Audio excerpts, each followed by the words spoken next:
Assalamualaikum warahmatullahi wabarakatuh. Sahabat teman hijrah, setelah kita mengetahui hukum pajak dalam Islam pada bagian 1, bagi yang belum menonton silahkan lihat dahulu agar nyambung dengan bagian 2 ini. Sekarang, mari kita bahas kondisi yang terjadi pada masa sekarang. Pertama, pada dasarnya, pemerintah berhak atas rakyatnya, berkata Imam Ibnu Hazm rahimahullah dalam kitabnya Al-Muhalla 4/281. Orang-orang kaya di tempatnya masing-masing mempunyai kewajiban menolong orang-orang fakir dan miskin. Dan pemerintah pada saat itu berhak memaksa orang-orang kaya untuk menolong fakir miskin apabila tidak ditegakkan atau dibayar zakat kepada fakir miskin. Ibnu Hazm rahimahullah berdalil dengan firman Allah, dan berikanlah kepada keluarga-keluarga yang dekat akan haknya, kepada orang miskin dan orang yang dalam perjalanan. Al-Isra 17/26 dalam ayat di atas dan nas-nas semisalnya.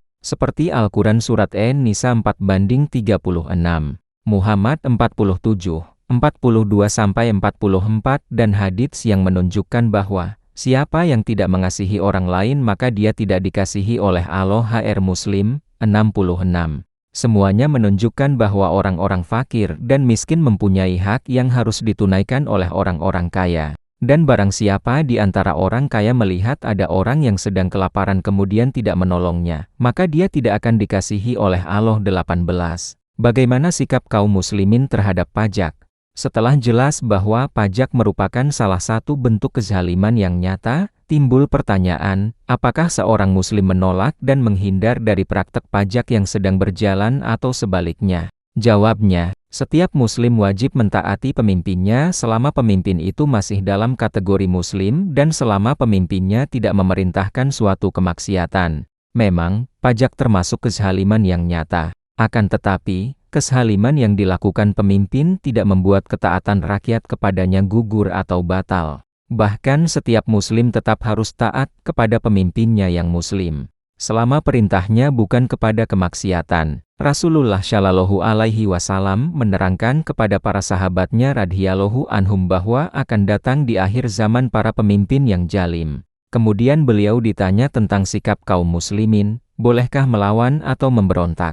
Lalu Rasulullah Shallallahu Alaihi Wasallam menjawab, tidak boleh, selagi mereka masih menjalankan syalat.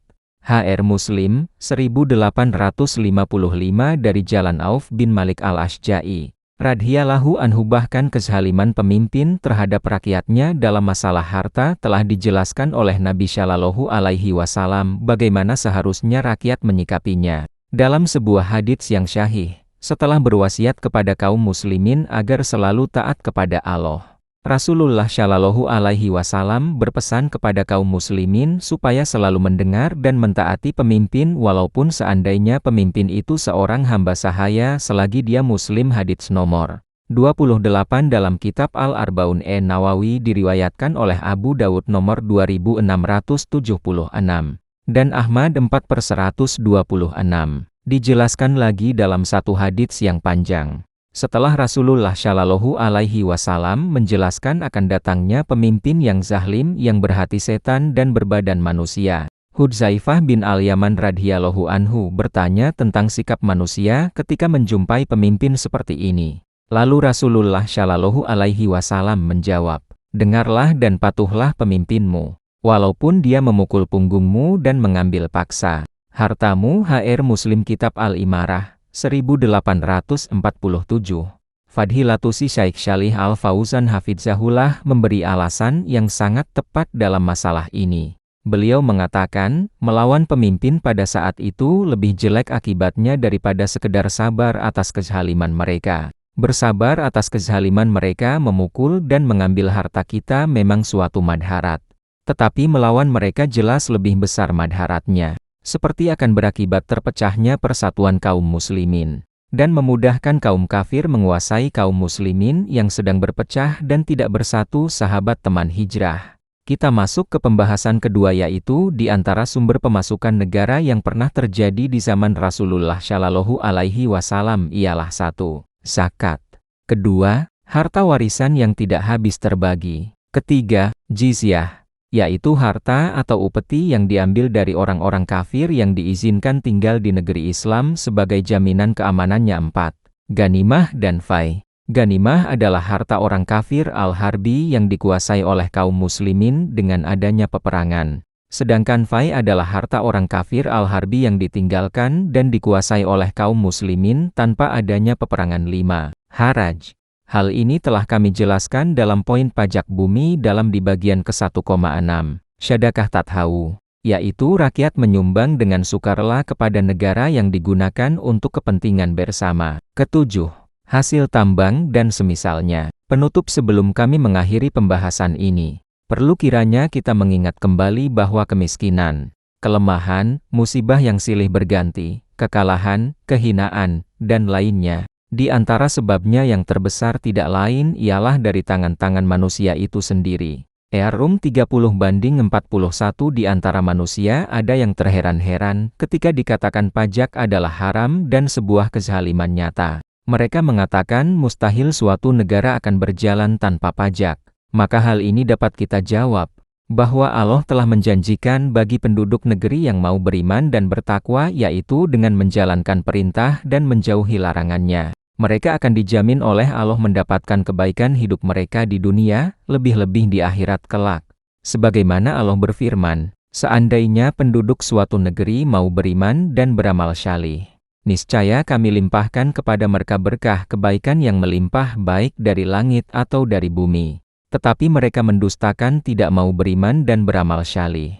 Maka kami siksa mereka disebabkan perbuatannya. Al-A'raf 7:96. Ketergantungan kita kepada diterapkannya pajak merupakan salah satu akibat dari pelanggaran ayat di atas.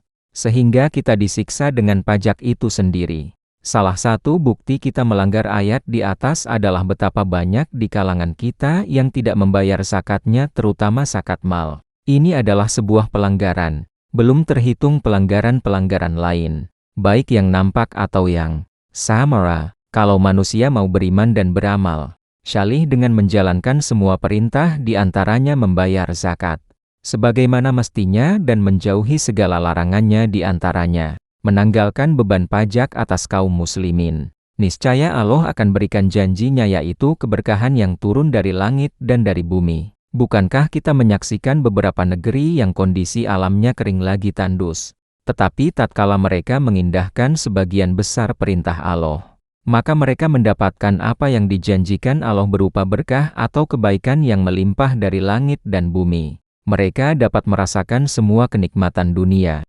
Sebaliknya, betapa banyak negeri yang kondisi alamnya sangat strategis untuk bercocok tanam dan sangat subur. Tetapi tatkala penduduknya ingkar kepada Allah dan tidak mengindahkan sebagian besar perintahnya, maka Allah hukum mereka dengan ketiadaan berkah dari langit dan bumi mereka. Kita melihat hujan sering turun, tanah mereka subur nan hijau. Tetapi mereka tidak pernah merasakan berkah yang mereka harapkan. Allahu alam. Wassalamualaikum warahmatullahi wabarakatuh.